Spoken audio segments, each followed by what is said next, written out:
Hello everyone, this is law revision session for CS Foundation, and today we are going to revise element of company law chapter, which is lesson number 1, and it is one part of entire company law in your syllabus. ठीक है, तो ये पूरा अभी complete company law का नहीं syllabus है, ये सिर्फ एक चैप्टर है कंपनी लॉ का, which is very elementary chapter. इस चैप्टर को भी हम लोग दो बड़े डिवीजन में डिवाइड करेंगे और उसके बाद फिर इसको पढ़ना शुरू करेंगे. There will be two parts in this chapter. Part number 1 will be introduction and kind of companies, and then there will be part number 2 which is the procedure of incorporation, promoter and rest of the thing which is given in this chapter. ठीक है, तो इसी दो part में divide करके इस chapter को हम लोग कंप्लीट करेंगे. I am starting this chapter with an assumption that आप लोगों को जो बेसिक कॉन्सेप्ट है कंपनी लॉ का वो पता है. You have no problem with regard to the basic concept of the company. आपको कम से कम इतना पता है company have a separate legal identity. It is having a separate legal identity, it is having a separate existence from its member. इतनी बात तो पता है. इस एजम्पशन के साथ हम आगे चल रहे हैं. ठीक है, चलो स्टार्ट करते हैं ऐसी क्लास को. अगेन जो नोट्स हम लोग रेफर करेंगे वो आपकी बुक ही है, बट उसको कुछ अपने हिसाब से हमने अमेंड किया हुआ है. कुछ इजी पॉइंटर्स क्रिएट कर दिए गए हैं रादर देन पैराग्राफ. होता क्या है कि पैराग्राफ में जो लाइन दी रहती है वो कभी कभी मिस हो जाती है एग्जाम में. आप नहीं ध्यान देते हो, आप नहीं पढ़ के जाते हो, तो उसको पॉइंटर में कर दिया गया ताकि जितने इंपॉर्टेंट पॉइंट है वो मिस ना हो. और जो एग्जाम के पॉइंट ऑफ व्यू से पॉइंट इरेलेवेंट थे या फिर आप कह सकते हो लेस इंपॉर्टेंट थे, उन्हें मेंशन ही नहीं किया गया है. इसमें आप देखोगे केस लॉ के नाम पे भी सिर्फ और सिर्फ lifting and piercing through corporate will, इसी टॉपिक में केस लॉज को रखे हैं हम. बाकी सारे केस लॉज को भी हटा दिए हैं. जैसे कि सोलोमन का केस सबसे इंपॉर्टेंट केस है कंपनी लॉ के फील्ड में, बट स्टिल उस केस का सिर्फ नाम हमने मेंशन किया अपने नोट्स में और कोई डिटेल्स नहीं रखी है, क्योंकि एग्जाम आपका ऑब्जेक्टिव है. डिटेल्स आपको मेंशन करनी नहीं है, केस लॉ उस पर आएगा नहीं. जो उसका एंड प्रिंसिपल था वो आपको याद रखना जरूरी है. ठीक है, खैर स्टार्ट करते हैं इस चैप्टर को.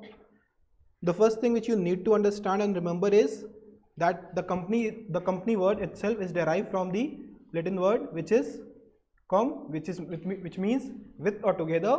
Panis which means bread. So basically होता क्या था शुरू में, people who come together for the purpose of eating or for the purpose of having dinner together, they were known as company. ठीक है, इसी के साथ एक केस है स्मिथ वर्सेस एडिसन का, जहाँ पे कंपनी को थोड़ा सा वेल डिफाइंड मैनर में बताया गया क्या होती है कंपनी. और उसमें ये कहा गया company in a broad sense में means an association of individual form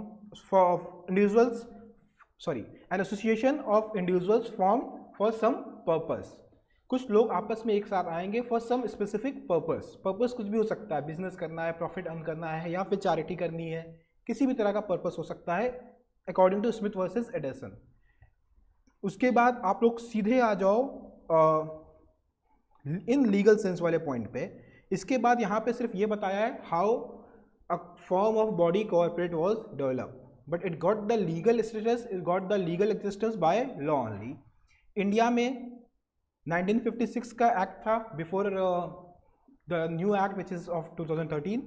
1956 के एक्ट के पहले भी एक एक्ट था, वो था फॉरेन का, मतलब बेसिकली ब्रिटिश इंडिया का लॉ था. वो हमें नहीं पढ़ना है, ना उसके बारे में हमें कुछ जानना है. 1956 का एक्ट हम लोगों की बैच ने पढ़ा है. अब आप लोगों की बैच में 2013 का एक्ट पढ़ा जा रहा है. ठीक है, 2013 एक्ट में section 2 subsection 20 of companies act क्या कहता है? What is company? Any company which is incorporated under companies act 2013 और under any previous companies act is known as company. बहुत सिंपल सी डिफिनेशन दी गई है. Form and registered basically incorporated under the companies act is a company, और कुछ भी explain नहीं किया है. ठीक, तो इसी के लिए जो सबसे इंपॉर्टेंट है वो है आपके कुछ कैरेक्टरिस्टिक, और वहाँ से शुरू होते हैं कुछ इंपॉर्टेंट पॉइंट आपके एग्जाम के लिए. यहाँ तक आपसे क्वेश्चन नॉर्मली नहीं पूछे जाएंगे. एक ये बेसिक एजम्पशन हम लेके चल रहे हैं कि इतने इंट्रोडक्टरी पार्ट से क्वेश्चन नहीं किए जाएंगे. वैसे भी आप लोगों से क्वेश्चन कितने आने हैं आप लोग एग्जाम में? 30. If they have to give 30 question, they will not waste their question in this part. Characteristic में आते हैं. कैरेक्टरिस्टिक इनके जो 6 आपके बुक में बताए गए, इनफैक्ट 7 आपके बुक में बताए गए हैं. इसमें जो सबसे इंपॉर्टेंट है वो है common seal. The reason behind this characteristic is that कि इसमें कुछ चेंजेस आए. Initially there was a requirement of common seal for every company, but now after 2015 amendment ये रिक्वायरमेंट हटा दी गई है. और किसी कंपनी के पास अगर कॉमन सेल नहीं है तो 2 डायरेक्टर्स और a director and a company secretary, ये लोग भी साइन कर देंगे, that will be treated as a signature of a company. Clear है? इसके अलावा जो बाकी कैरेक्टरिस्टिक है फटाफट एक बार हम लोग देख लेते हैं। कॉर्पोरेट पर्सनालिटी, सबको पता है company has its separate legal identity. सबसे important case Solomon versus Solomon का है। फैक्ट उसके नहीं याद कीजिएगा, एक बार देख लेना क्या फैक्ट है क्या कहानी है। आपके लेवल पे उसके फैक्ट इंपॉर्टेंट नहीं है एग्जाम पॉइंट ऑफ व्यू से। अगर मान लो उन्हीं फैक्ट के बेसिस पे क्वेश्चन एग्जाम में आ जाता है तो आपको सिर्फ उसका अल्टीमेट प्रिंसिपल याद रखना है कि company has its separate legal identity from the members, from the honours. ठीक है? इसके बाद आता है लिमिटेड लायबिलिटी। सबको पता है लिमिटेड लायबिलिटी क्या होती है। लिमिटेड लायबिलिटी मतलब liability of each and every member of a company is limited to the extent of their share holding. मतलब पार्टनरशिप में क्या था, लायबिलिटी कहाँ तक एक्सटेंड करती थी, टू द पर्सनल प्रॉपर्टी। यहाँ पे वैसा नहीं है, यहाँ पे लायबिलिटी एक्सटेंड करती है सिर्फ शेयर होल्डिंग पे। क्लियर है? It's a limited liability concept. Perpetual succession मतलब मेंबर्स में कम मेंबर्स में गो, कंपनी विल गो ऑन। ये लाइन याद रखना बड़ी इंपॉर्टेंट है। जहाँ तक मेरे को याद आ रहा है आपके बुक में किसने ये लाइन बोली है, ये हटा दिया गया है। At our time the name of the author was also there, but luckily है नहीं तो याद रखना होगा, याद नहीं रखना होगा इनफैक्ट। ठीक है? परपेचुअल सक्सेशन में क्या कहा गया है कि मेंबर आते रहेंगे जाते रहेंगे, कंपनी चलती जाएगी। कंपनी की लाइफ सिर्फ लॉ से बनती है और लॉ पे ही खत्म होती है। मेंबर्स के आने जाने से कंपनी के स्टेटस पे कोई फर्क नहीं पड़ेगा। उसके बाद आता है ट्रांसफरेबिलिटी ऑफ शेयर्स। हमें भी पता है कि in cases of company shares are freely transferable. एक डिफरेंस आता है प्राइवेट और पब्लिक कंपनी में, जहां कहा जाता है प्राइवेट कंपनी में कुछ रिस्ट्रिक्शंस लग सकती हैं बट प्रोहिबिशन नहीं लगता है। रिस्ट्रिक्शंस अलाउड है प्राइवेट कंपनी के केसेस में, but still shares are transferable, transfer हो सकते हैं from one person to another. इसके बाद separate property, company because it has a separate legal identity, it can hold a property on its name, it can purchase a property on its name and it can sell a property on its own name. Clear है? Company के लिए किसी को property लेने की जरूरत नहीं है। इसके बाद कॉमन सेल हमने बता ही दिया। Capacity to sue or to be sued, because company is having a separate legal existence, it can sue any third party and can be sued by any third party. इससे बड़ा बड़ा paragraph आपके book में दिया हुआ है। There is no requirement of mugging up each and everything, just go through every line once. उससे ज़्यादा समय वेस्ट मत कीजिएगा। There is no point of going through all the points, all those points which are given in the book in detail. आपने इतना देख लिया, इसका मतलब समझ गए हो, आगे बढ़ो। एक बार बस उसकी रीडिंग होनी चाहिए ताकि अगर कोई पर्टिकुलर लाइन कहीं से पिक कर ली जाए तो आपको उसके बारे में थोड़ा बहुत पता हो। ठीक है? फिर आते हैं डिस्ट्रीब्यूशन पे। कुछ कुछ अलग अलग फॉर्म से डिफरेंसेस बताए गए हैं आप लोगों को। सबसे बोरिंग पार्ट किसी भी क्लास के होते हैं यही वाले, क्या कि आप डिफरेंसेस बनाना शुरू करो। सबसे आसान होता है याद करना। क्यों? अगर आपने बेसिक नेचर समझ लिया है दोनों पार्ट, दोनों ऑर्गेनाइजेशंस के या दोनों फॉर्म ऑफ बिजनेस के, it is very easy to understand the differences also. जैसे कि कंपनी और पार्टनरशिप में ऑलमोस्ट 10 पॉइंट के डिफरेंसेस बताए गए हैं आप लोगों को, 12 इनफैक्ट। अगर हम ये 12 हटा दें और आपसे पूछा जाए कंपनी और पार्टनरशिप में क्या क्या डिफरेंसेस हैं, आप आराम से फिंगर पे काउंट करके बता सकते हो 6। जैसे कि कंपनी में उनकी स्टैब्लिशमेंट बाय लॉ होती है, which means there is a written agreement, there is a written law. ठीक है? Whereas in cases of company, in cases of partnership oral partnership भी हो सकती है, registration is not necessary. Partners वहाँ पे मिनिमम 2 मैक्सिमम 100, यहाँ पे मिनिमम 2 प्राइवेट के केस में, मैक्सिमम 200 प्राइवेट के केस में, मिनिमम 7 पब्लिक के केस में, मैक्सिमम कितने भी हो सकते हैं।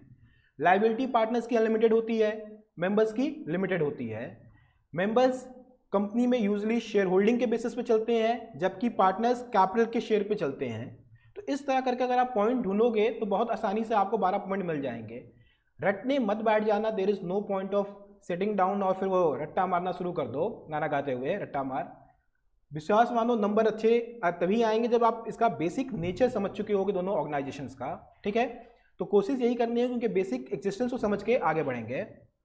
फिर अगला डिस्टिंक्शन है between company and LLP. LLP last time जब हम पढ़ा रहे थे हमने ये बात कही थी कि भाई देखो एलएलपी के संग सीन क्या है। एलएलपी के संग सीन ये है, it's a hybrid version of partnership and company. तो जब हाइब्रिड हो जाता है तो हम कहते हैं कि all the benefit of companies are there but they are few things which are not present in LLP. जैसे कि वहाँ पे डेजिग्नेटेड पार्टनर्स होते हैं, यहाँ पे मेंबर होते हैं, वहाँ पे सेपरेशन ऑफ मैनेजमेंट नहीं होता है। जो डेजिग्नेटेड पार्टनर्स होते हैं या नॉर्मल पार्टनर्स होते हैं वही मैनेजमेंट भी देख रहे होते हैं।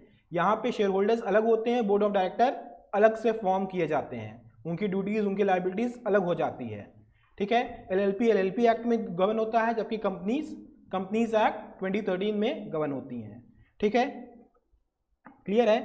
इसके बाद जॉइंट इंटू फैमिली बिजनेस, वहाँ करता सब कुछ करता है, यहाँ पे normal board of director decision maker होते हैं, वहाँ पे बाय बर्थ आपका एग्जिस्टेंस हो जाता है उस फॉर्म में HUF में, यहाँ पे आपको शेयर होल्डिंग लेनी पड़ती है।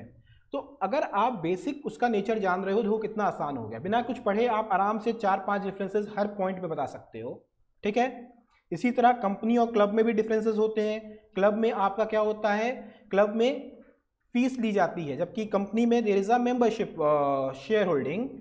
उसके अलावा कंपनी की रजिस्ट्रेशन कंपलसरी होती है, क्लब की नहीं, वो ऑप्शनल होता है, ठीक है।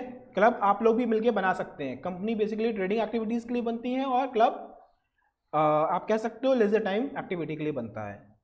जो सबसे इंपॉर्टेंट डिस्टिंक्शन है या डिफरेंसेस है आपके बुक में वो है कंपनी और कॉर्पोरेशन में। ये सबसे इंपॉर्टेंट है, क्वेश्चन अगर आना होगा इस पार्ट से तो मेरे अकॉर्डिंग ये वाला पार्ट सबसे क्रूशियल है, ठीक है। इसमें आपको क्या बातें याद रखनी है, 2 बातें एकदम अच्छे से याद रखना। Body corporate is a wider term, it has a wider scope, it covers all the body corporate who are coming together, association of bodies हो गए, कॉर्पोरेट सोसाइटीज हो गई, जो भी इस तरह की बॉडी कॉर्पोरेट होंगी जो एक साथ बिजनेस के लिए आ रही हैं। Whereas company is a narrower term, it only cover those institution which are registered or incorporated under companies act, clear है। कॉर्पोरेशन बहुत सारी हो सकती हैं, अलग अलग हो सकती हैं, any kind of a body corporate is known as corporation, whereas companies are those only which are registered under the companies act, clear है। अगर यहां तक आप लोगों को क्लियर है तो आगे चलते हैं। अच्छा, यहाँ पे एक और लाइन जो इंपॉर्टेंट है सेक्शन 211 की, वो भी देख लेते हैं। बॉडी कॉर्पोरेट और corporation includes company incorporated outside India but does not include cooperative society and any other body corporate not being a company as defined in the act. जबकि कंपनी की डिफिनेशन होती है, जो डिफरेंसेस हैं वो ऊपर ही कहीं बताए होंगे, सरप्राइजिंगली आपकी बुक में डिफरेंसेस नहीं बताए हैं। क्या डिफरेंसेस हमने अपने एंड पे बता दिए हैं, क्या डिफरेंसेस हैं। Company is a narrower term, body corporate is a bigger term, clear है। आपके बुक में सरप्राइजिंगली डिफरेंस नहीं है, मेरे टाइम में था, हम लोग बड़े परेशान हुए थे क्या डिफरेंस है इस चीज़ को जानने के लिए। खैर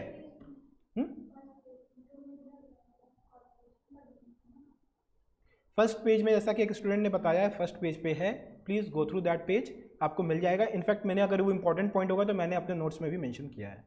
एडवांटेज ऑफ इनकॉर्पोरेशन, इनकॉर्पोरेशन का एडवांटेज क्या क्या होता है, जो आपने कैरेक्टरिस्टिक 6 देखी थी, एडवांटेज वहीं से निकल कर आएंगे, डिसएडवांटेज भी वहीं से निकल कर आएंगे।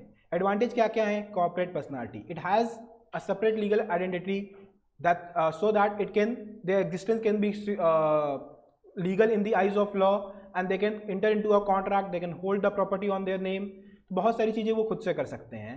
उसके अलावा there is a limited liability, तो जो मेंबर्स हैं जो पैसा उसमें लगा रहे हैं वो लिमिटेड लाइबल होंगे, ना कि अनलिमिटेड लाइक पार्टनरशिप, तो उनको डर भी नहीं रहेगा उनका पैसा या उनके ऊपर लाइबिलिटी ज़्यादा चार्ज होने का।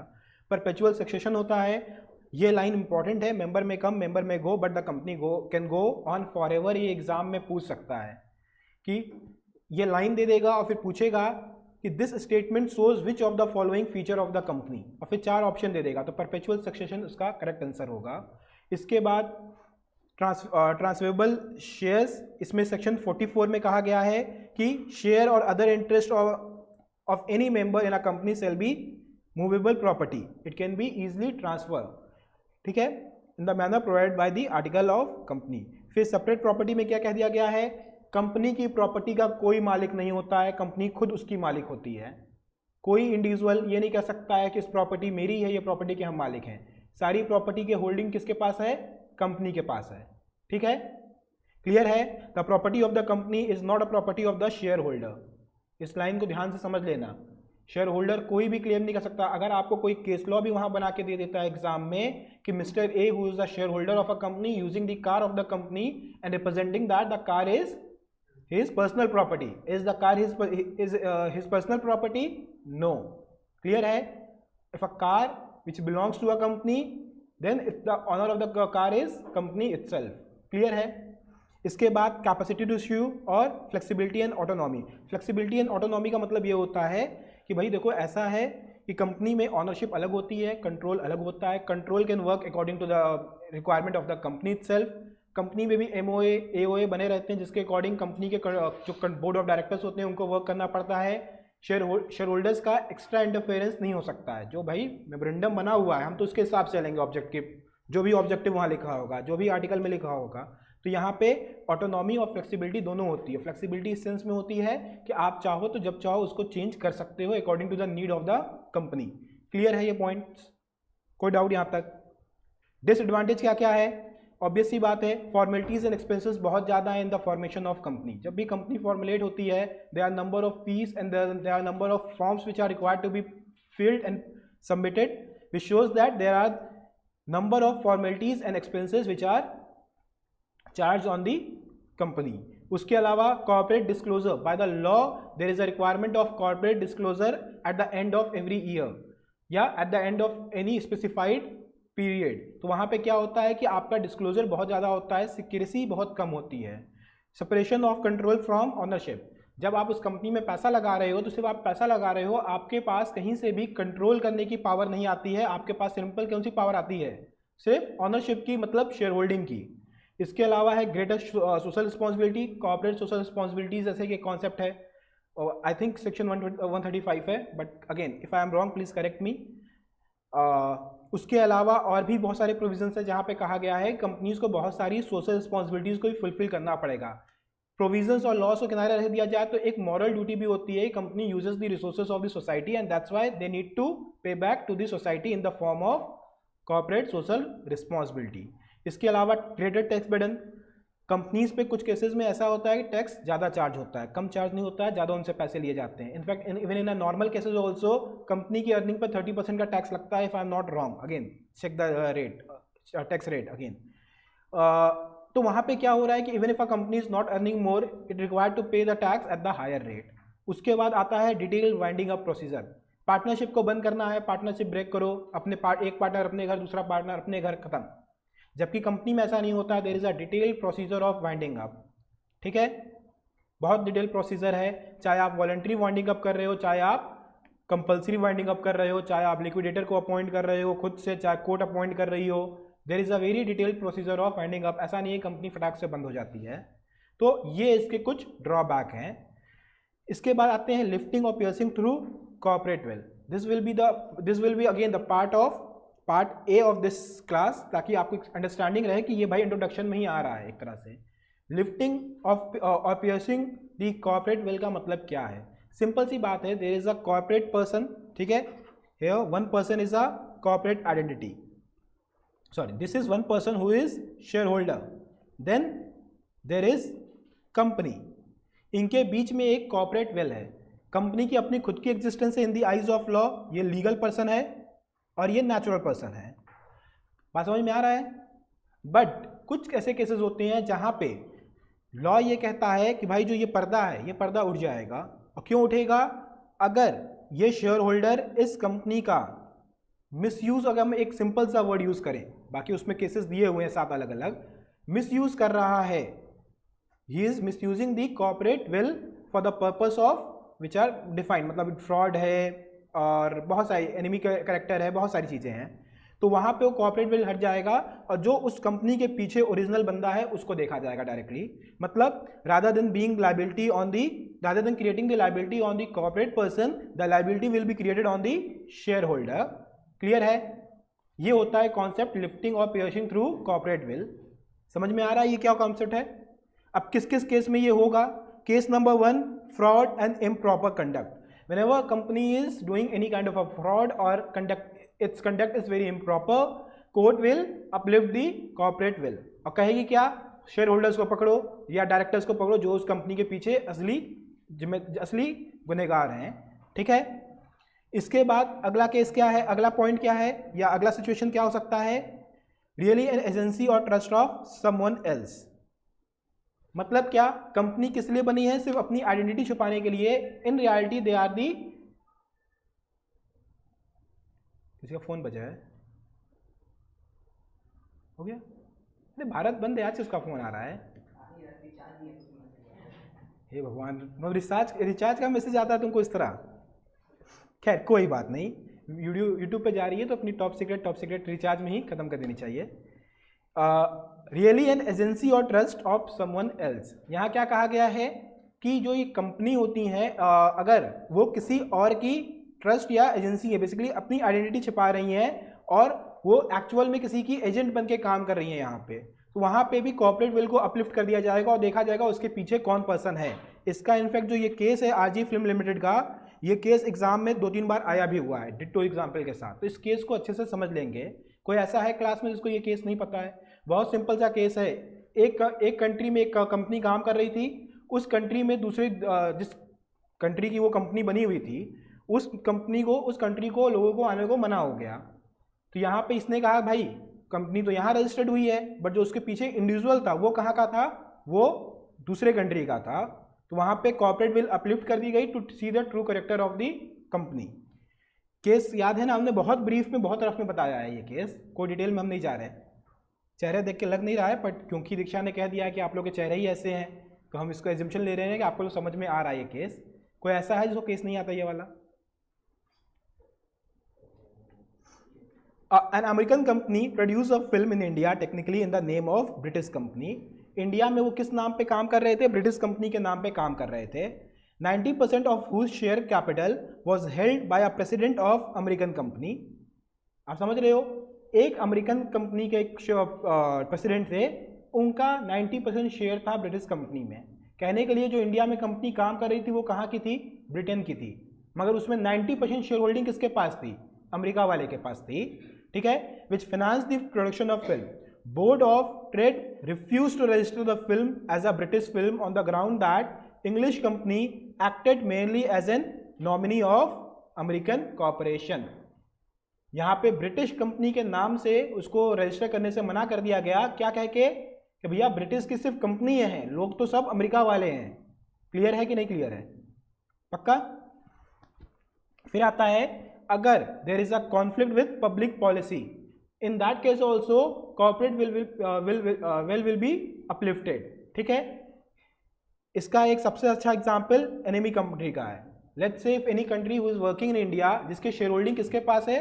चाइना वालों के पास है, तो क्या वहां पे उस कंपनी को ये कह दिया जाएगा कि भाई वो तो इंडियन कंपनी है या तो यूरोपियन कंपनी है? नहीं। If the actual shareholding is belongs to China, हम कहेंगे भाई इट्स अ एनिमी कैरेक्टर, तो हम उस कंपनी का कॉर्पोरेट विल अपलिफ्ट करेंगे और जो शेयर होल्डर है उन्हीं को हम लोग कंपनी की आइडेंटिटी को ओरिजिनल मान लेंगे। जो शेयर होल्डर की आइडेंटिटी है वही कंपनी की आइडेंटिटी बन जाएगी उस केस में। उसके बाद क्या है? ट्रू कैरेक्टर और स्टेटस ऑफ द कंपनी। ठीक है। इसमें क्या कहा गया था? इसमें भी एग्जाम्पल एनिमी कंपनी का ही ज्यादा दिया हुआ है। बेसिकली जो ट्रू कैरेक्टर है, ट्रू पर्पस है, उसको हम लोग आइडेंटिफाई कर लेंगे और उस आइडेंटिफिकेशन के लिए जरूरत पड़ेगी तो कॉर्पोरेट विल को अपलिफ्ट कर देंगे। फिर इविजन ऑफ टैक्स, ये सबसे आसान तरीका होता था कि आप एक डमी कंपनी बना देते थे। लेट्स से, ये कॉन्सेप्ट आपको क्लास में भी समझाया गया होगा। Let's say there is company number A. ठीक है। यहाँ प्रॉफिट बहुत ज्यादा हुआ और इस प्रॉफिट को बाय टैक्स लगेगा। टैक्स बचाने के लिए ए ने क्या किया? एक बी कंपनी खोल दी। जो ए के शेयर होल्डर्स थे, प्रॉफिट बचाने के लिए बी कंपनी खोल दी और बी कंपनी में बहुत लॉस हो रहा था और यहां से पैसा लोन दे दिया बी कंपनी को। अब इनको लॉस हो रहा है, इन पे कोई टैक्स नहीं लगेगा, इनका प्रॉफिट रिड्यूस हो गया एक्सपेंसेस में। समझ में आ रहा है? तो उस केस में क्या हुआ? ये प्रॉफिट रिड्यूस हो गया। कोर्ट ने क्या पाया? सारा पर्पस ये सब करने का क्या था? सिर्फ और सिर्फ प्रॉफिट कम करने का था, टैक्स इविजन का था। तो यहाँ पे क्या कहा गया कि भाई अगर कंपनी बनी ही है टैक्स इविजन के लिए तो हम कॉर्पोरेट विल अपलिफ्ट कर देंगे। फिर आता है so sole purpose of the company which was form was evasion of tax, the court ignore the concept. ये तो हो गया है कि दोनों में कोई अंतर है? नहीं, दोनों पॉइंट में कोई खास अंतर नहीं है। एक में ये है कि दो कंपनियां ऑलरेडी एग्जिस्ट कर रही थी और वहां पे टैक्स इविजन हो रहा था, तब भी अपलिफ्ट कर देंगे। कोई नई कंपनी बनाई गई for the purpose of tax evasion, हम उस केस में भी अपलिफ्ट कर देंगे, टैक्स इविजन तो नहीं करने देंगे। ठीक है। कोई कंपनी बनाई गई है for the purpose of avoiding welfare legislation, तो वहां पे भी हम क्या करेंगे? वहां पे भी अपलिफ्ट कर देंगे कंपनी के कॉर्पोरेट वेल को। मतलब जो उसके पीछे ओरिजिनल ऑनर है, रियल ऑनर है, उसको हम लोग पकड़ लेंगे, कंपनी के पीछे हम लोग नहीं जाएंगे। ठीक है। हम एक बार फिर से सारी बातों को रिपीट कर दे रहे हैं शॉर्ट में। कॉन्सेप्ट ये कहता है कि कंपनी की गलती की सजा कंपनी पाएगी, ऑफिसर्स की गलती की सजा ऑफिसर्स पाएंगे। कुछ ऐसे केसेस होते हैं जहां ऑफिसर्स गलती कर रहे होते हैं कंपनी के पीछे छिप के। जब वो कंपनी के पीछे छिप गए हैं, अगर कंपनी पकड़ी भी गई तो उसके ऊपर से पेनाल्टी लग सकती है, कंपनी को जेल नहीं हो सकता है। ठीक, तो उस केसेस में लॉ कहता है भैया ये अगर ऊपर जो आपने 6 पॉइंट पढ़े हैं, अगर ये गलतियां कर रहे होगे तो हम कॉर्पोरेट विल अपलिफ्ट करेंगे और जो ओरिजिनल पीछे उसके पीछे कल्प्रिट है उसको डायरेक्टली पकड़ेंगे। हम कंपनी के ऊपर कोई पेनाल्टी नहीं लगाएंगे, जिसने सही में ये काम किया उसको पकड़ेंगे। यही है पूरा लिफ्टिंग और पियर्सिंग थ्रू कॉर्पोरेट वेल्थ का कॉन्सेप्ट। क्लियर है? कोई डाउट? ठीक है, इसके बाद आता है kinds of company. Kind of company में एक बहुत लंबी सी लिस्ट दी हुई है, हमने लिस्ट पूरी रिमूव कर दी। रीजन बीइंग कि आपको पॉइंट्स इसमें थोड़े देखने पड़ेंगे, कुछ चेंजेस भी हैं। पहला ये है लिमिटेड बाय शेयर।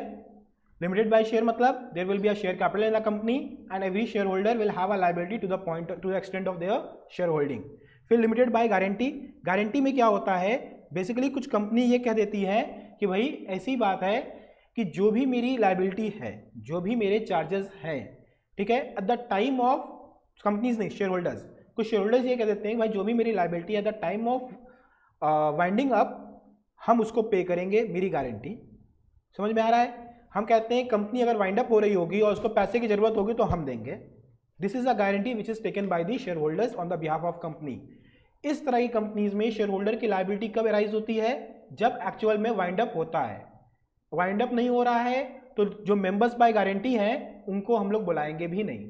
क्लियर है? उसके बाद अनलिमिटेड कंपनीज आती हैं। अनलिमिटेड कंपनीज की भी लायबिलिटी किस तरह होती है, जैसे कि किसी और बॉडी कॉर्पोरेट की, जहां पे आप पार्टनर्स की जहां पे आप जैसे कि पार्टनरशिप में पार्टनर्स की लायबिलिटी अनलिमिटेड कर देते हैं, वैसे यहाँ पे भी अनलिमिटेड कर देते हैं। मगर यहाँ पे भी एक की पॉइंट क्या है कि भाई देखो, the member of unlimited company The member of unlimited company are not liable directly to the creditor. Partnership में पार्टनर्स डायरेक्टली क्रेडिटर को लाइबल हो जाते थे, यहाँ पे मेंबर्स किसको लाइबल हैं, because there is a concept of separate legal identity. Members liable हैं कंपनी को, ना कि क्रेडिटर को। कंपनी लाइबल है किसको? क्रेडिटर को। ठीक है, क्लियर है? कोई दिक्कत? फिर हम आते हैं on the basis of incorporation क्या क्या डिफरेंसेस होते हैं। पहला है प्राइवेट कंपनी। प्राइवेट कंपनी के लिए देखो सिर्फ दो, पहले हम लोग को 3-4 क्राइटेरिया याद करना पड़ता था, पेड अप कैपिटल इतना होना चाहिए, वो सब चीज़ हटा दी गई। अब there is no requirement of paid up capital और एनीथिंग एल्स। यहाँ पे क्या कह दिया गया है कि भाई there will be 2 restrictions and if these 2 restrictions will be there then the company will be treated as private company. क्या restrictions हैं? Restriction number 1, there will be a restriction on the right to transfer its share. Share transfer करने पे restriction होगा।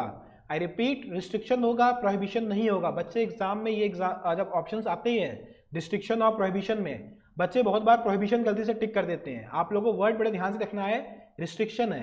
ठीक है, उसके अलावा क्या है, accept in the case of 1 person company, जो बाकी कंपनीज होंगी प्राइवेट, उसमें मैक्सिमम मेंबर्स कितने हो सकते हैं?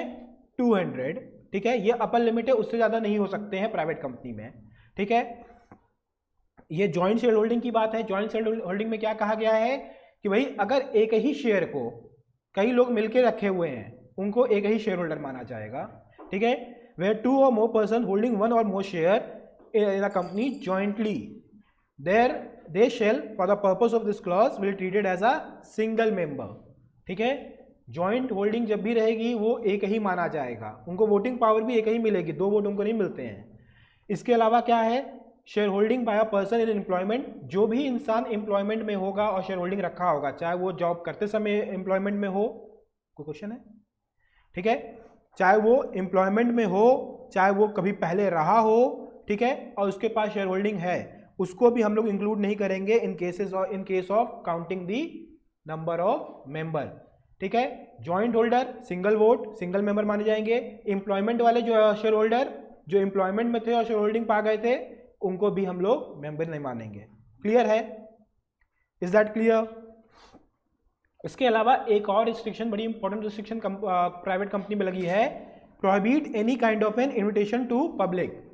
जैसे कि आईपीओ होता है, ये लोग नहीं इशू कर सकते हैं, एफपीओ नहीं इशू कर सकते हैं। क्लियर है? They cannot go to the public for the invitation of the shares. Shares को इन्वाइट करते हुए पब्लिक में नहीं जा सकते हैं ये लोग। क्लियर है? क्लियर है कि नहीं? कोई प्रोस्पेक्टस इशू नहीं होगा, कोई भी प्रोस्पेक्टस पब्लिक में इशू नहीं होगा। ठीक है, आगे चलते हैं।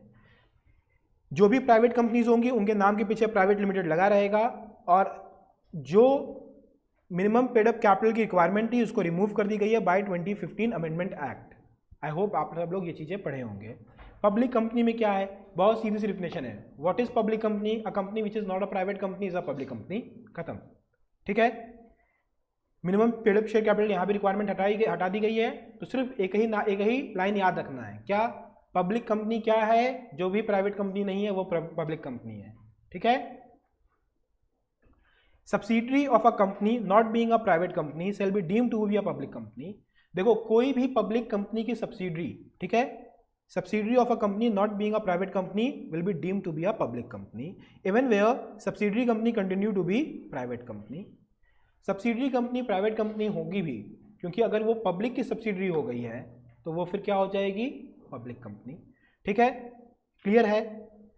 कुछ इसमें डिफरेंसेस हैं। डिफरेंसेस मिनिमम नंबर पे हैं 2-7, मैक्सिमम नंबर पे 200 अनलिमिटेड, डायरेक्टर्स पे 2-3। 2 कहाँ डायरेक्टर जरूरी होते हैं? प्राइवेट में, पब्लिक में 3। ठीक है। रिस्ट्रिक्शन और लिमिटेशन, पब्लिक में नो, प्राइवेट में यस। ट्रांसफरेबिलिटी पे क्या केस है? पब्लिक में फ्रीली और प्राइवेट में रिस्ट्रिक्टेड। ठीक है। स्पेशल प्रिविलेजेस, प्राइवेट कंपनी को कुछ कुछ स्पेशल प्रिविलेजेस मिले हुए हैं जो पब्लिक कंपनी को नहीं मिलते हैं। ठीक है, क्या मिले हुए हैं आपके बुक में भी नहीं समझाया है, तो आपको भी लोड नहीं लेना है। ठीक, 1 पर्सन कंपनी पे आते हैं। This is a very new concept in India.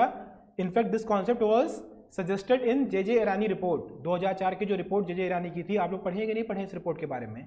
खैर, आपके सिलेबस से स्किप कर दिया गया इस रिपोर्ट को। बड़ी इंपॉर्टेंट रिपोर्ट थी, इसके ऊपर कंपनीज लॉ बने आगे चल के, और उस रिपोर्ट में भी इसको रिकमेंड किया गया था। क्या कॉन्सेप्ट है?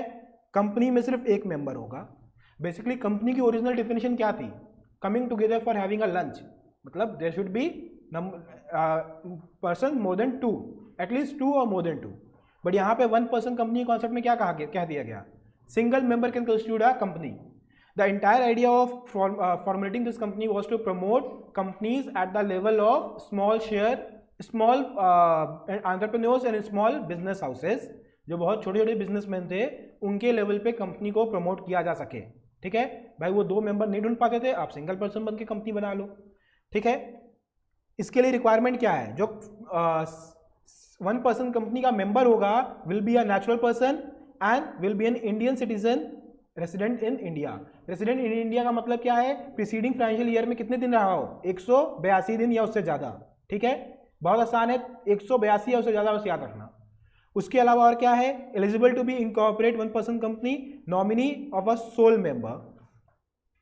इसमें क्या कहा गया है कि shall be or nominee of a sole member of a 1 person company. यहां शायद कुछ मिसिंग है। खैर यहाँ क्या लिखा हुआ है? Shall be eligible to incorporate 1 person company, और दूसरा क्या है? Shall be nominee of sole member of 1 person company. I think यहाँ कुछ मिसिंग है। खैर, आप लोग चेक कर लेना डेफिनेशन को एक बार फिर से। फिर आगे चलते हैं। 1 पर्सन कैन बी नॉमिनी और incorporate only single 1 person company. क्या एक आदमी 2 1 पर्सन कंपनी खोल सकता है? नहीं। ठीक है, इसी तरीके से क्या माइनर बन सकता है नॉमिनी या मेंबर, या होल्ड कर सकता है शेयर फॉर बेनिफिट? नहीं। ठीक है, उसके अलावा 1 person company can not incorporate or convert into a company under section 8। जो सेक्शन 8 कंपनीज होती हैं, उस कंपनी में भी इसका कन्वर्जन नहीं हो सकता है 1 पर्सन कंपनी का। ठीक है, अब क्वेश्चन आता है, अच्छा अभी क्वेश्चन नहीं आया है। 1 person company can not carry out non banking financial investment activities.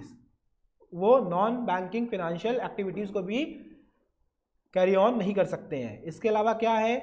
No 1 person company can convert voluntary. अगर उनको कन्वर्ट होना है इन द पब्लिक कंपनी और private company, normal private company, वो अपने मन से कन्वर्ट नहीं हो सकते। फॉर दैट पर्पस कम से कम 2 साल बीत चुका from the date of incorporation, plus क्या थ्रेशोल्ड लिमिट की बात तो हटाई दी गई है, तो ये लाइन इरेलेवेंट हो जाती है। खैर इसके बाद वाली लाइन थोड़ी सी इरेलीवेंट हो गई है बिकॉज ये थ्रेशोल्ड लिमिट हटा दी गई है। कहा क्या गया है, except threshold limit which is paid up share capital increase beyond 50 lakh rupees, 50 lakh से ऊपर की पेड अप कैपिटल हो जाएगी, या टर्नओवर कितना हो जाएगा 2 करोड़ से ज़्यादा का। इन दोनों केसेस में आप प्राइवेट 1% कंपनी को चेंज कर सकते हैं, किसमें, प्राइवेट या पब्लिक कंपनी में। 1% company is also a private company, पहली बात तो याद रखना। हम कह रहे हैं बस नॉर्मल प्राइवेट कंपनी में जब मेंबर बढ़ाना होगा। क्लियर है, कोई डाउट यहां तक, किसी को कोई डाउट? लिमिट इसकी याद रखनी पड़ेगी ना बेटा, थोड़ा इररिलेवेंट इसलिए हो गया है कि the moment they will become a private company. देखो इसके पीछे थोड़ा सा लॉ की कहानी है जो हम रिवीजन क्लास में नहीं बताना चाह रहे थे, पर तुमने पूछ लिया तो बता देते हैं। The moment they will convert themselves into a private company, paid up capital की लिमिट वहां से हट जाती है, but for the purpose of conversion, जो प्रोसेस ऑफ कन्वर्जन होगा वहां पे ये लिमिट आएगी।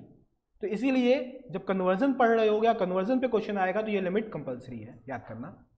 ठीक है, क्लियर है। Company with charitable object, section 8 company है। इस पूरे ऑप्शन में आपको जो ए वाला पॉइंट है, आप लोग देख सकते हो, इस पे आप लोग हो सकता है बुक में किसी और पॉइंट के रूप में दिख रहा हो। इसमें आपको ये 11 के 11 या 10 है आई थिंक, 10 के 10 पॉइंट याद करने होंगे, बड़े आसान है। साइंस, आर्ट, कॉमर्स, 3 आपके कॉलेज स्कूल लेवल पे स्ट्रीम हुआ करते थे। पहले 3 तो साइंस, आर्ट, कॉमर्स हो गए, याद हो जाएगा। इसके बाद आता है सोशल वेलफेयर, रिलीजन और चैरिटी। सोशल वेलफेयर, रिलीजन और चैरिटी, ये 3 एक कैटेगरी के हैं, चाहे आप सोशल वेलफेयर कर रहे हो, रिलीजन कर रहे हो या चैरिटी कर रहे हो, तीनों एक कैटेगरी के लग रहे हैं काम, लग रहे हैं कि नहीं लग रहे हैं। फिर इन दोनों के बीच में क्या आता है, स्पोर्ट्स, एजुकेशन और रिसर्च। ठीक है, आप स्पोर्ट्स, एजुकेशन और रिसर्च कर रहे होगे, तो अगर अभी आप काउंट करना शुरू करो कितना आसान है। साइंस, आर्ट, कॉमर्स याद हो गया, स्पोर्ट्स, एजुकेशन और रिसर्च याद हो गया। फिर आते हैं चैरिटेबल पर्पस वाले, रिलीजन, चैरिटेबल और सोशल वर्क, ये हो गए एक लिस्ट। और फिर आखिरी में बचता है प्रोटेक्शन ऑफ एनवायरनमेंट, अकेला बेचारा, और उसके साथ any such other object which is required. 11 याद हो जाएंगे। ये 11 के 11 याद करना जरूरी है एग्जाम में, एक भी छोड़ के नहीं आ सकते हो। एग्जाम में किसी भी पॉइंट से यहाँ पे क्वेश्चन आ सकता है, ये भी हो सकता है for what are the following purposes for which section 8 company is form, और वहाँ पे 4 ऑप्शन दिया रहेगा और उसमें 3 ऑप्शन इनमें से कोई होंगे और एक अदर ऑप्शन होगा। तो वो एक ऑप्शन पे आप टिक करोगे कि भाई ये वाला तो नहीं चाहिए। ठीक है, क्लियर है। या हो सकता है 4 में से 3 आपके अलग ऑप्शन हो और एक ये वाला हो इसमें से, तो ये एक चाहिए, याद रहेगा। Science, art, commerce, sport, education, research, social purpose, social activity, religion और चैरिटी, आखिरी है प्रोटेक्शन ऑफ एनवायरनमेंट और एनी सच अदर पर्पस। इसके बाद और क्या इसमें कहा गया है, जो भी इनको प्रॉफिट कमाएंगे ये कहाँ लगाएंगे, in a promotion of this object. घर नहीं लेके जाएंगे, डिविडेंड नहीं डिस्ट्रीब्यूट करेंगे, ये क्या क्या करेंगे उस प्रॉफिट का, उस ऑब्जेक्ट में ही लगाएंगे जिस ऑब्जेक्ट के लिए कंपनी बनी हुई है। इसके अलावा डिविडेंड तो पे कर नहीं सकते, ये लोग पूरी तरीके से प्रोहिबिटेड है। क्लियर है।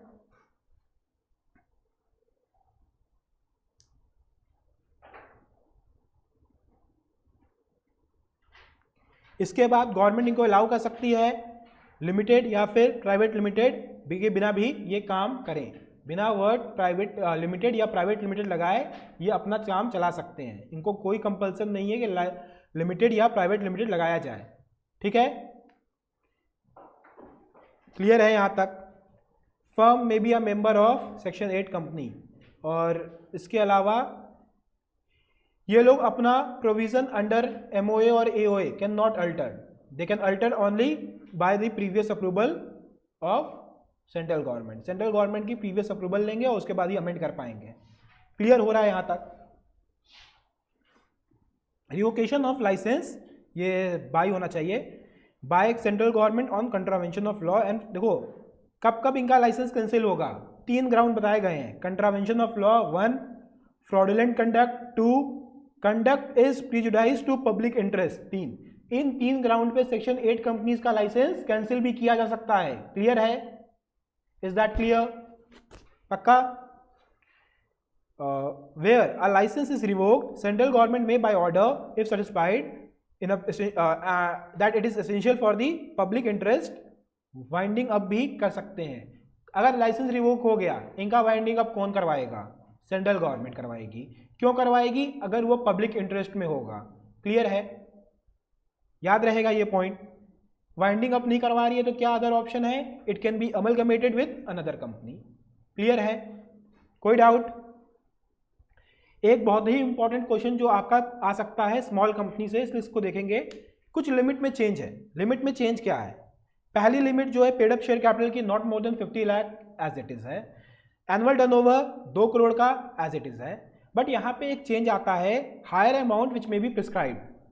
ठीक है, यहाँ पे अब 10 करोड़ कर दिया गया है और टर्नओवर के केस में 100 करोड़ कर दिया गया है। याद रहेगा ये आप लोगों को। बुक में अगर कुछ और लिखा है तो इसमें चेंजेस कर लो। ठीक है, जो हायर अमाउंट प्रिस्क्राइब किया जा सकता है वो अप टू 10 करोड़ और अप टू 100 करोड़ हो गया है पेड अप कैपिटल और एनुअल टर्नओवर के लिए रिस्पेक्टिवली। ठीक है, इसके अलावा और क्या कहा गया है? Provided that nothing in this definition shall apply to holding company or subsidiary company, section 8 company, company or body corporate govern by an special act. इन तीन तरह की कंपनियों पे ये स्मॉल कंपनी का प्रोविजन अप्लीकेबल नहीं होता है।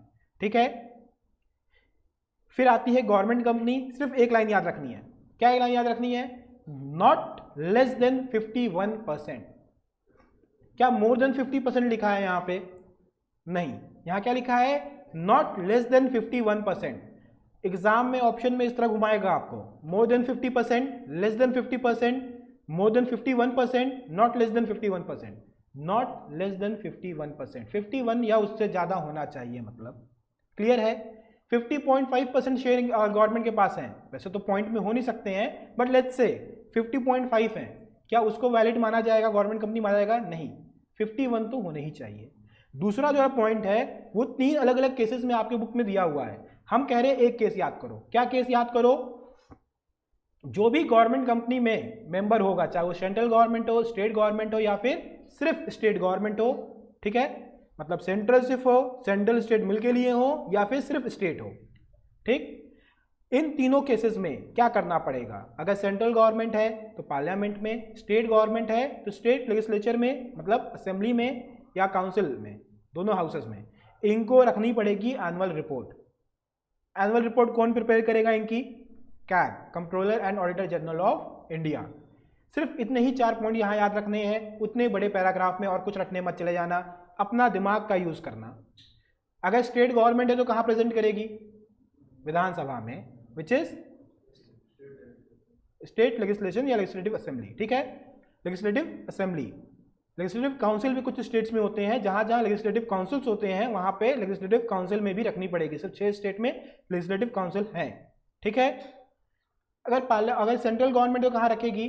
पार्लियामेंट में। ठीक है, रिपोर्ट कौन बनाएगा? कैग, चाहे कोई भी गवर्नमेंट हो। ठीक है, क्लियर है? कोई डाउट यहां तक? Foreign company. फॉरेन कंपनी में क्या कहा गया है? सिर्फ एक वर्ड यहां भी याद करना है। कौन सा वर्ड है? Place of business in India. If any company having a place of business in India and it is registered outside India, incorporated outside India under any other foreign law, but having a place of business in India, वो क्या बन जाएंगे? वो क्या बन जाएंगे? Foreign company. साथ ही साथ उनके एक और पॉइंट दिया हुआ है, conduct any business activity in India. तो ऑब्वियस सी बात है, when they have a place of business in India, they could conduct any kind of a business activity. The moment they conduct any kind of a business activity, they become a foreign company. Clear है? इसी के साथ एक और आपकी explanation दी है जो बहुत कंफ्यूजिंग नेचर की है, बट वो एक्सप्लेनेशन एक्चुअल में सेक्शन 379 की है, ना कि यहां की है। सेक्शन 379 की है applicability of act to foreign company. किस किस फॉरेन कंपनी पे कंपनी लॉ अप्लाई करेगा, ये बात सेक्शन 379 में लिखी हुई है। पता नहीं आपकी बुक में कैसा एक पैराग्राफ दे दिया है, परेशान हो जाएंगे, पढ़ते पढ़ते समझ में नहीं आएगा। क्या वहां लिखा गया है? बहुत सिंपल सी बात कही गई है, where not less than 50% of the paid up share capital whether equity of preference or partly equity or partly preference of a foreign company is held by one or more citizen of India, one or more companies or body corporate of India, one or more citizen of India and one or more companies of India, incorporated India. इन सभी cases में क्या होगा? उस foreign company पे company law applicable हो जाएगा। क्या उस केसेस में प्लेस ऑफ बिजनेस चाहिए? इसके बारे में कुछ नहीं लिखा है सेक्शन 379 में। क्या उन केसेस में कंडक्ट बिजनेस एक्टिविटी चाहिए? इसके बारे में भी 379 साइलेंट है। ये बस ये कह रहा है कि भाई फॉरेन कंपनी है। ठीक है, फॉरेन कंपनी में अगर किसी इंडिया के बंदे का या कंपनी का 50% से ऊपर शेयर हो गया तो वहां पे ये एक्ट हम अप्लाई कर देंगे उसके ऊपर। अब क्वेश्चन ये राइज होता है सर यहाँ पे तो लिखा नहीं है फॉरेन कंपनी में कि प्लेस ऑफ बिजनेस है, ये नहीं, बट कोई कंपनी फॉरेन कंपनी बनेगी कब, जब उसका प्लेस ऑफ बिजनेस इंडिया में होगा। क्लियर है? तो इनडायरेक्टली दोनों एक साथ पढ़े जाएंगे और आपस में कनेक्टेड है। जो ये फॉरेन कंपनी वर्ड है it is connected with this definition. Clear है? कोई डाउट यहाँ पे? एग्जाम में क्वेश्चन कैसे आ सकते हैं, इन दो पॉइंट्स पे आ सकते हैं प्लस इस पे आ सकते हैं, ये याद रखनी है। कौन होल्ड करेगा? ये तीन। ठीक है? ये पीडीएफ मिल जाएगी बुक में, अगर आप नहीं समझ पा रहे हो, नहीं उसको बाइफरकेट कर पा रहे हो, पीडीएफ आपको मिल जाएगा। कल वाले मिल गए हैं इसलिए आज कॉन्फिडेंस हम बोल रहे हैं कि ये भी मिल जाएगा। ठीक है? मिल गए हैं ना? वेदर सिंगली और in an aggregate such companies shall comply with the provision of Companies Act। Companies act जो भी प्रोविजन फॉरेन कंपनीज पे अप्लीकेबल होते हैं वो कंपनीज फॉरेन कंपनी को फॉलो करने पड़ेंगे, कंप्लाई करने पड़ेंगे। फिर आता है holding company, a company which is not a subsidiary is a holding. बहुत सिंपल सी डेफिनेशन है। क्या लिखा गया है? Holding company in relation to one or more other company means a company which है of which such company are subsidiary company. छोटा भाई क्या है? जिसके बड़े भाई हैं, यही डेफिनेशन है। होल्डिंग कंपनी क्या है? जिसकी सब्सिडरी कंपनी है, उस सब्सिडरी कंपनी के लिए वो कंपनी होल्डिंग हो गई। तो आप पहले जानो सब्सिडरी क्या होती है। सब्सिडरी जान गए तो जो सब्सिडरी की होल्डिंग होगी वही होल्डिंग कहला जाएगी। यही लाइन, यही एग्जैक्ट डेफिनेशन है कि छोटे भाई से पूछा जाए भाई बड़ा भाई कौन, छोटा भाई कहेगा जो हमसे बड़ा है वो बड़ा भाई हो गया। यही चीज भी लिखी हुई है। आप तो हंसी नहीं रहे हैं जो किए जा रहे हैं हम। खैर कोई बात नहीं। क्या हुआ? प्लीज प्लीज को कर दो, फैन ऑफ कर दो।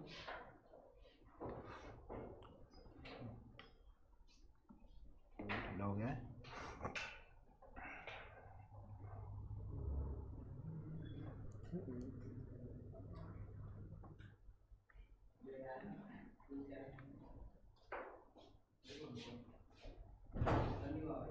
कोई और होनहार है क्लास में जो इस क्रिया का पूरा कर सकता है?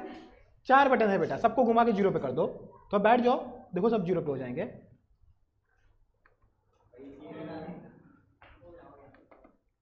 देखो होनहार की बात आते ही टैलेंट आ जाता है देश में। खैर सब्सिडरी कंपनी में चलते हैं। एक छोटा सा ब्रेक भी हो गया हम लोगों का। सब्सिडरी कंपनी कौन होती हैं? नंबर 1 जिसमें होल्डिंग कंपनी का control on the composition of board of director हो। जो बोर्ड ऑफ डायरेक्टर के कंपोजिशन को कंट्रोल कर सकती हो वो कौन? बोर्ड ऑफ डायरेक्टर को कंट्रोल करने वाली होल्डिंग कंपनी हो जाएगी। जिसका कंट्रोल हो रहा होगा वो कौन? सब्सिडरी। एक्सरसाइज और control more than 1/2 of the total share capital either at its own or together with one or more of its subsidiary। Basically क्या है? एक्सरसाइज और control more than 1/2 of the total share capital। 50% share capital को hold करना है, control करना है। ठीक है? कंट्रोल करने वाली होल्डिंग, जिसका कंट्रोल हो रहा है वो सब्सिडरी। क्लियर है? कोई डाउट? इसके बाद एक और पॉइंट जरूरी है, कंट्रोल सेल। ये कंट्रोल की definition. Control shall include right to appoint majority of directors और टू कंट्रोल द मैनेजमेंट और policy decisions exercisable by the person और पर्संस एक्टिंग इंडिविजुअली और इन कंसर्न डायरेक्टली और indirectly including by virtue of their share holding, management rights, share holders agreement और voting agreement और in any other manner. इतनी बड़ी line का सिर्फ संक्षिप्त में यह बात कही गई है यहाँ पे कि भाई कंट्रोल का मतलब क्या? जो majority of share holder directors को अपॉइंट कर पाए, कंपनी के मैनेजमेंट को कंट्रोल करे या फिर पॉलिसी डिसीजंस को कंट्रोल करे, उसको क्या कह देंगे? कंट्रोल। तो जो ये ऊपर कंट्रोल वाली बात हुई है, सिर्फ इतनी सी बात जरूरी है वहां से। ठीक है? Easy definition. फिर आता है प्रोड्यूसर कंपनी। प्रोड्यूसर कंपनी जो पुराने कंपनीज एक्ट पढ़ते थे उनको बड़ा डिटेल में पढ़ना पड़ता था। बड़ी लंबे चौड़ी एक ऑब्जेक्ट की लिस्ट याद करनी पड़ती थी, विच is given under section 581A1 of a companies act 1956। But यहां पे क्या कहा गया है? यहां पे कहा गया है कि भाई देखो 465 subsection 1 of new of this previous companies act कह दिया गया क्या कि भाई देखो इन द सेम मैथड जो उस एक्ट में लिखा हुआ ऑब्जेक्ट था वही ऑब्जेक्ट यहाँ पे भी आ जाएगा। Even if the act is repealed वही ऑब्जेक्ट यहाँ पे आ जाएगा। जो भी उन ऑब्जेक्ट को फुलफिल कर रहा होगा उस कंपनी को हम प्रोड्यूसर कंपनी कह देंगे। क्या आपके बुक में कोई ऑब्जेक्ट की लिस्ट दी है? नहीं। क्या आप लोगों को पढ़ना है? नहीं। तो इस टाइप्स ऑफ कंपनी में सबसे इरेलेवेंट पॉइंट कौन सा हुआ? Producer company. ठीक है, क्लियर है? यहां तक अगर चीजें क्लियर हो गई हैं तो part A of this class has been completed. Now we will start with incorporation of company which is part B for me in this chapter. But before starting the part B I would like to give you a period of 5 minutes. कोई revision करना है कर लो, कुछ देखना है देख लो, and then we will start with part B. ठीक है?